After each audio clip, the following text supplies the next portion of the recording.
আজ আমরা দেশ বিদেশে প্রচলিত বাংলা ভাষার ইতিহাস সম্পর্কে জানবো।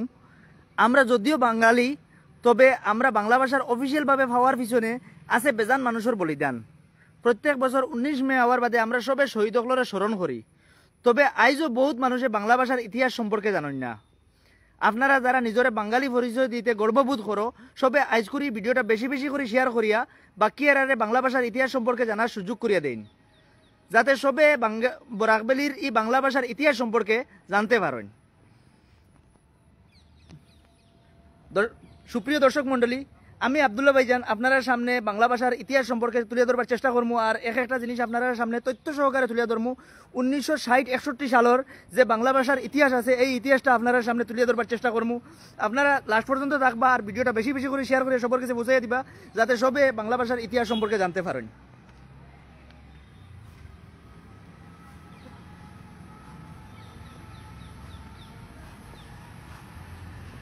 আজ আমরা বরাক উপত্যকাত প্রচলিত বাংলা ভাষার ইতিহাস সম্পর্কে আপনারা সামনে বরাকর ইতিহাস কিছু তুলিয়ে ধরবো, যেটা আমরা নবপ্রজন্মর জানা খুব বেশি দরকার।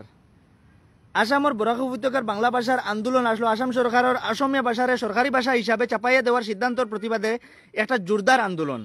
এই ঘটনাটা 1960-61 সালের ঘটনা। তৎকালীন অসম প্রদেশ সরকারের সিদ্ধান্ত লইছে বাংলাভাষী অধ্যুষিত এই এলাকার সরকারি ভাষা হইব অসমীয়া ভাষা। তবে যেহেতু বরাকবেলির জনসংখ্যার সংখ্যাগরিষ্ঠ অংশ আসলো বাংলাভাষী, এর লাগি বরাকর সাধারণ মানুষ অর্থাৎ হিন্দু মুসলিম নির্বিশেষে সবে বাংলা ভাষারে স্বীকৃতি দেওয়ার লাগি মরণ খামর দিয়ে আন্দোলনও জাফিয়া পড়সলা।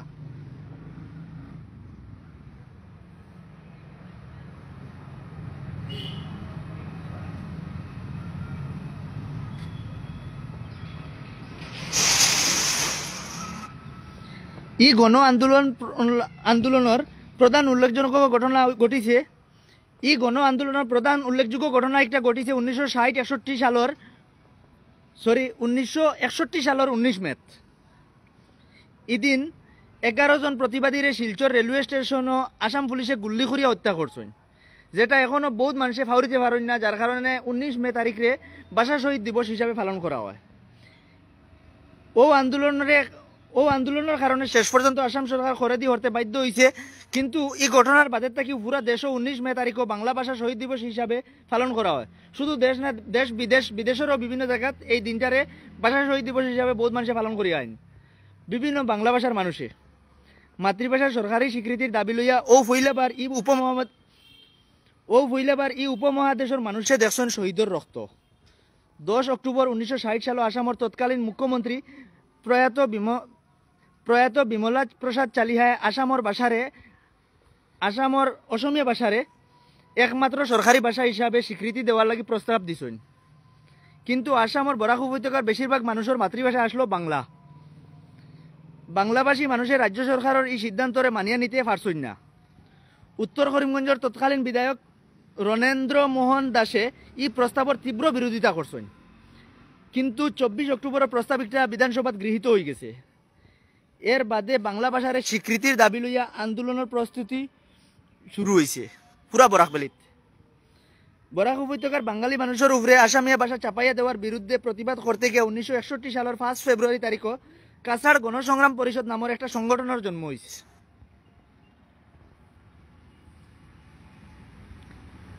আসাম সরকারের এই অন্যায়ের বিরুদ্ধে 14 এপ্রিল 1961 সালে শিলচর করিমগঞ্জের হাইলাকান্দির লগে লগে এই এলাকার দলমত নির্বিশেষে সব বাংলা ভাষার মানুষের সংকল্প দিবস পালন করছেন।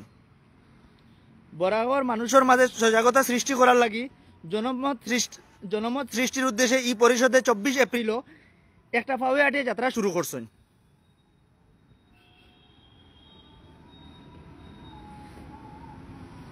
একটানা 9 দিন আটার বাদে 2 মে তারিখও এই ফাওয়ে আটিয়ে যাত্রা শেষ হয়েছে। এই যাত্রাত অংশ লওয়া সত্যাগ্রহী হলে প্রায় 200 মাইল বরাক উপত্যকার গাঁৱে গাঁৱে ঘুরিয়ে প্রচার চালাইছেন।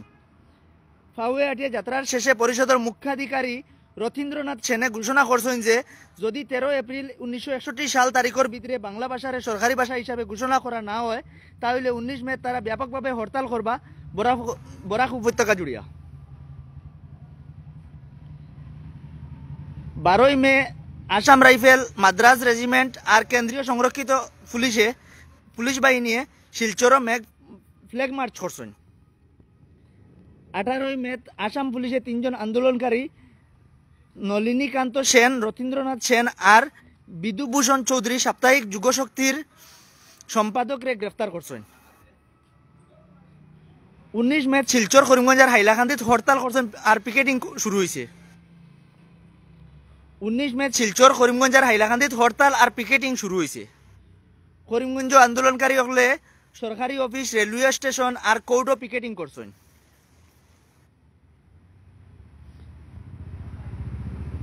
বিয়ালে 4টার সময় নির্ধারিত টাইমত ট্রেন ইকানোর সময় ফারুয়ার বাদে তারার হরতাল শেষ করার কথা আসলো।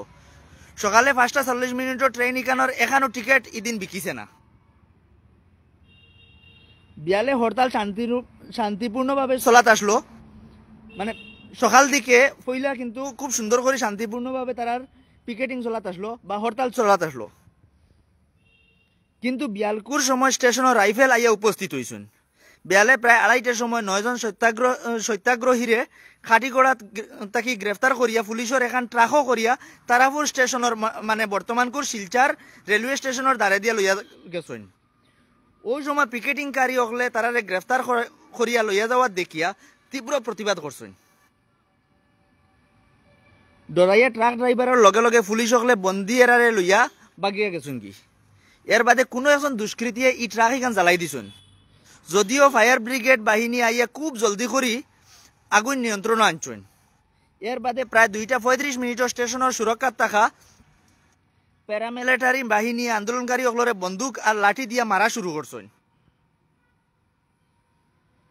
শুরু হয়েছে বেতালা লাঠি চার্জ। এর বাদে মাত্র 7 মিনিটের ভিতরে আন্দোলনকারী হলরে লক্ষ্য করিয়া পরপর 17 রাউন্ড গুল্লি চালাইছেন। 12 জন আন্দোলনকারী আর সাধারণ মানুষের শরীর বন্দুকের গুল্লিয়ে ঝাঁঝরা হয়ে গেছে। গুল্লি খাইয়া 12 জনের মাঝে 9 জন আন্দোলনকারী ইদিনও মারা গেছেন, 2 জন বাদে মারা গেছেন। মারা যাওয়া শহীদের মাঝে একজন মহিলাও আসলা। 20 মে শিলচরের মানুষের শহীদ হলর শবদেহ লইয়া শোক মিছিল করিয়া প্রতিবাদ জানানোর সিদ্ধান্ত লইছেন। এই ঘটনার বাদে আসাম সরকারে বরাক উপত্যকাত বাংলা ভাষারে সরকারি ভাষা হিসাবে ঘোষণা করতে বাধ্য হয়েছেন। বাংলা ভাষার লাগি যারা শহীদ হয়েছেন তারা হইলা কানাইলাল নিয়োগী, চণ্ডীচরণ সূত্রধর, হিতেশ বিশ্বাস, সত্যেন্দ্র কুমার দেব, কুমুদরঞ্জন দাস, সুনীল সরকার, তরণী দেবনাথ, শচীন্দ্রচন্দ্র পাল, বীরেন্দ্র সূত্রধর, সুকোমল পুরকায়স্থ আর কমলা ভট্টাচার্য তারা। আরেকবাদী আন্দোলনের বাদে প্রত্যেক বছর বরাক উপত্যকার লগে লগে ভারতের বিভিন্ন কোণাত তথা বিশ্বর বিভিন্ন কোণাত 19 মে তারিখটারে বাংলা ভাষা শহীদ দিবস হিসাবে পালন করা হয়। স্বাধীন ভারতের মাটিত ওদিন বাংলা ভাষার দাবি লইয়া যে গণ আন্দোলন সংগঠিত হয়েছিল, এটা দেখিয়া আচম্বিত হয়ে গেছিল পুরা দেশের মানুষ।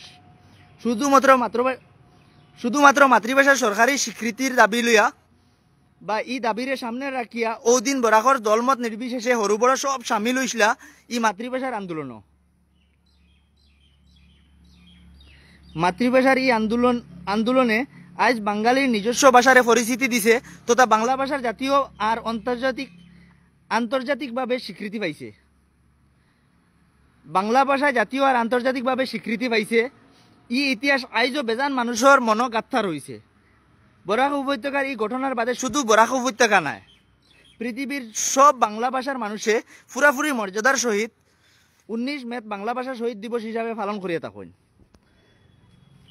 আমরা এই প্রতিবেদনটা আপনারা কিরকম লাগছে আপনারা কমেন্ট করে জানাইবা। আর যারা এখনো পর্যন্ত ভিডিওটা দেখতারা আপনারা যদি নিজরে প্রাউডলি বাঙালি হিসাবে নিজরে একজন বাঙালি মনে করেন, তাহলে আমরা একটাও রিকোয়েস্ট করবো আপনারা লাগিন যে আমরা যত সময় কষ্ট করছি, আপনারা এই ভিডিওটা বেশি করে শেয়ার করে সবার কাছে পৌঁছাইয়া দিবা, যাতে বাংলা ভাষার যে কোনো মানুষে বাংলা ভাষার এই করুণ ইতিহাস সম্পর্কে জানতে পারে।